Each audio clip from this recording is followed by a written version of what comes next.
Na mkaribu viwanjani. Aliyekuwa kocha mkuu wa timu ya taifa Harambee Stars Engin Firat amefariki dunia akiwa na umri wa miaka 56 baada ya kupatwa na mshtuko wa moyo.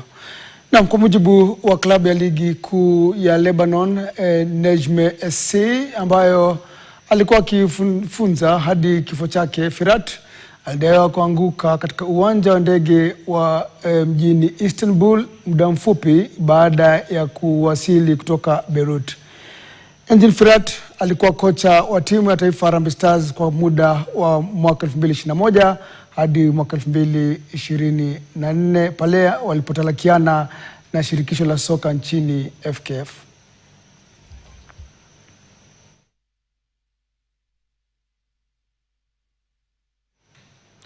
Tusalia katika